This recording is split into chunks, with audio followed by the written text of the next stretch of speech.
Stéphane Druet, bonjour. Bonjour. On ne se connaît pas encore, Mais on s'est croisés. Je me souviens avoir vu un spectacle et avoir discuté avec vous, mais vous ne pouvez pas vous en souvenir. C'était un soir où il y avait un problème du son avec Sébastien. Ouais. Sur quel spectacle? Berlin Cabaret? C'était sur Berlin Cabaret. Ouais. Et à la fin, je lui dis, mais c'est pas possible, vous étiez juste derrière moi, vous étiez, moi j'étais devant vous plutôt, ce serait plus clair. Et à la fin, bon, j'ai discuté, vous étiez là, et je ne savais pas qui vous étiez, parce que j'en ai... dans le noir, déjà, on ne se reconnaît pas. Et je vous ai dit, mais c'est pas possible, qu'est-ce qui s'est passé avec le son?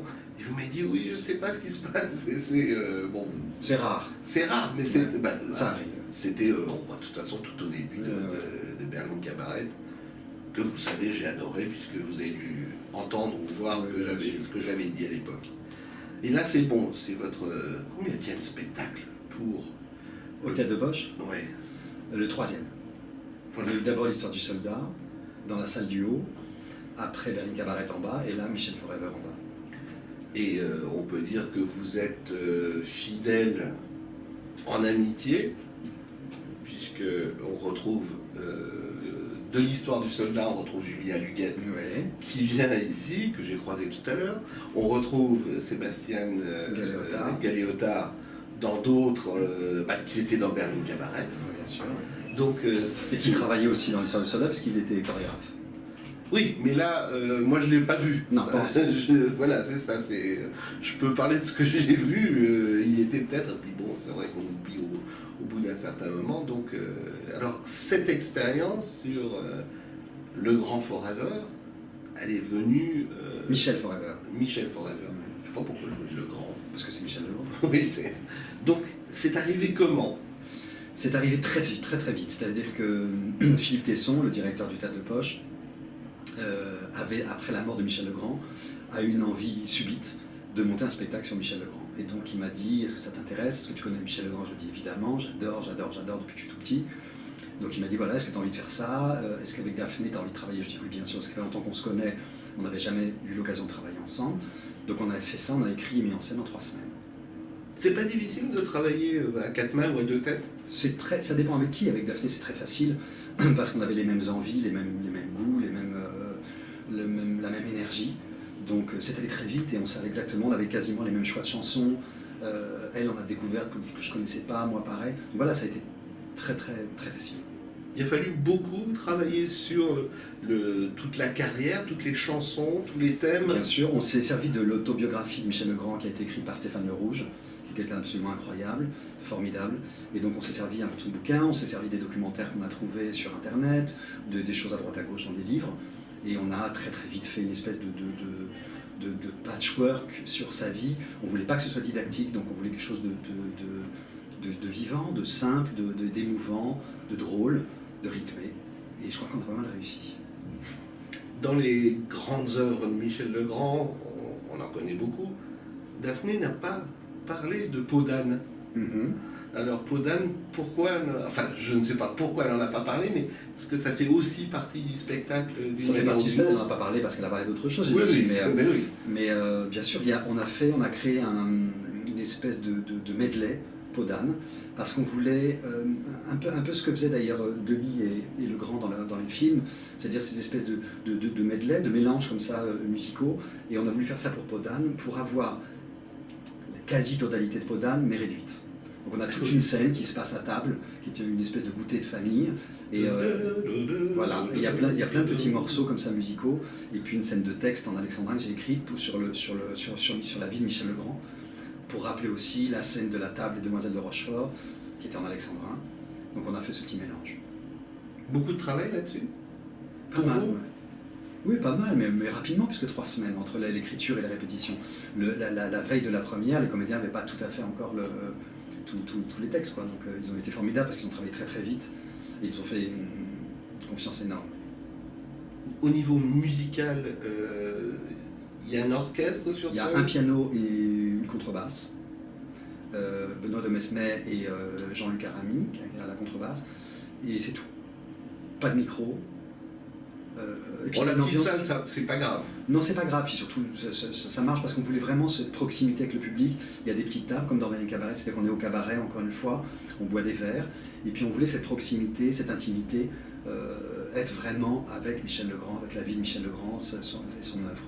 Alors, racontez-nous un peu le déroulement du spectacle. Le déroulement, c'est simple, c'est un jeune stagiaire, un jeune journaliste qui doit faire un papier sur Michel Legrand et qui ne connaît pas bien Michel Legrand. Donc il décide de convoquer 3 fans de Michel Legrand, fans absolus. Et donc il les rencontre et puis il leur pose des questions. Et donc tout d'un coup ces 3 fans se libèrent complètement et ça part dans sa vie, dans ses chansons, dans sa danse, ça chante, ça joue, ça rit, ça pleure. Et les spectateurs réagissent comment? Pareil.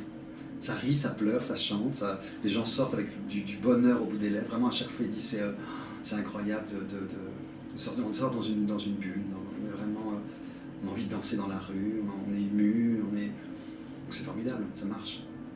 3 chansons de Michel Legrand pour vous? Ou 3 airs, si ce n'est chansons? Je sais pas, il y en a tellement. Eh oui.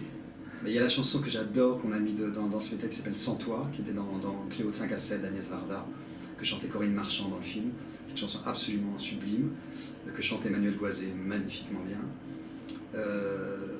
Qu'est-ce qu'il y a d'autre? Il y a une chanson que je voulais absolument mettre dedans, qui est Un parfum de fin du monde, qui est dans Les uns et les autres, qui est une chanson que j'adore aussi. Donc on a fait aussi un medley chanson amoureux, romantique. Et puis Yentl de Barbra Streisand. Alors ça, c'est quand même, il n'y a rien pour moi, rien de plus beau. Est-ce que Barbra Streisand en a entendu parler ou serait venue? Ce dont je doute, mais bon, pourquoi pas? Venir voir le spectacle? Oui. Oh, je ne crois pas qu'elle soit venue, je l'aurais vue. Oui. Ça serait pas mal qu'elle vienne, ouais. Mais elle viendra pas, je pense. Mais pourquoi pas? Pourquoi pas? C'est pas. Alors, on a parlé tout à l'heure avec Daphné des Moulins de mon cœur. Puis on disait ça a été adapté par nombre de chanteurs dans le monde. Et je lui ai demandé quels étaient les 2 plus grands chanteurs français qui l'avaient chanté. Ça, à mon avis, ça va être une colle pour vous. À moins que vous ayez entendu la réponse. Non, j'étais pas là. Non, je sais pas. C'est quoi? C'est Claude François, Ouais. Sylvie Vartan. Ah oui, Sylvie Vartan a chanté, c'est vrai. Ouais. Ouais, elle le chante bien d'ailleurs. Oui, bah, de toute façon, Alors c'est quelqu'un je d'autre l'a pense que chanté, et l'a chanté vraiment très bien aussi, c'est Jeanne Masse. Ah, ben, là, j'en ai appris. Voilà. Dans une émission de télévision il y a très longtemps, elle a chanté Les Moulins de mon cœur, elle le chantait très très bien. Oui, enfin, comme je dis, c'est un standard. Ouais. Les 2 autres dont je parlais, des enregistrements qui existent sur 10. Ouais, C'est ouais, pas ouais. des. Ouais. Parce que bon, en télé, j'imagine qu'il y en a eu encore plus. Plein, j'imagine. Oui, des grands succès. Donc, une fois de plus, la distribution. Revenons un peu sur la distribution, parce qu'il y a On a créé une double distribution, c'est-à-dire qu'on avait commencé avec plus. Donc ici, il y a deux garçons, 2 filles. Dans la première distribution, il y a Emmanuel Loisé, Mathilde Henkin, Gaëtan Borg et Sébastien Galeotta. Dans la seconde distribution, mais tout va se mélanger aussi au bout d'un moment, il y a Vanessa Caillol qui nous rejoint, qui est absolument merveilleuse. Il y a Léo Vaniro et il y a Vincent Escure. Et Julien Luquette, bien sûr, qui était déjà là dans la première partie et qui revient encore. Donc on a dit, c'est des fidèles. Il y a des fidèles. Mais Emmanuel Loisé, ça fait des années que je travaille avec elle. Hein. On a monté Azor il n'y a pas très longtemps au Théâtre de l'Athénée, en décembre dernier. Et puis on avait fait beaucoup d'opérettes ensemble avec les Brigands à l'époque, Tabouche, Dr. Rock, beaucoup de choses ensemble. Et puis il y a un spectacle qu'on avait créé aussi qui s'appelait Oh là là oui oui, qui était un spectacle de musique aussi merveilleux. Une fois ce spectacle sur les rails, vous allez vous retrouver où? Qu'est-ce que vous allez nous proposer moi, je suis pour souvent, les semaines et les mois à venir? Je reste beaucoup, en général, je reste beaucoup à mes spectacles, c'est-à-dire que je prends des notes chaque soir avec Daphné, on retravaille des choses si ça ne va pas, on recale, etc. Puis là, comme il y a d'autres distributions qui vont arriver, on va être là quand même beaucoup aussi pour être avec eux, pour travailler avec eux. Après, je mets en scène Caroline Loeb au Théâtre de l'Archipel, que j'ai mis en scène à la Luna à Avignon, un spectacle qui s'appelle Chiche, qui va être fin octobre, fin novembre, fin décembre, je crois. Et c'est un spectacle formidable, et Caroline Loeb est absolument merveilleuse. Drôle, intelligente. On est déjà venu devant ce micro. Et puis plein d'autres spectacles, un spectacle de cabaret avec les Caramels Fous, avec qui j'ai déjà travaillé, et puis plein de choses, plein d'autres choses. Ça va nous obliger à nous revoir. Ben oui. Oh, que la vie est difficile. Hein. Merci en tout cas. Merci beaucoup. Et puis à très bientôt. On va trouver quelques petits extraits qu'on va montrer pour donner envie de voir le spectacle à ceux qui n'auraient pas encore compris qu'il faut le voir. Ben là, on est à répétition, on peut descendre. Eh bien, on va faire ça. Ok, très bien. Merci. Merci.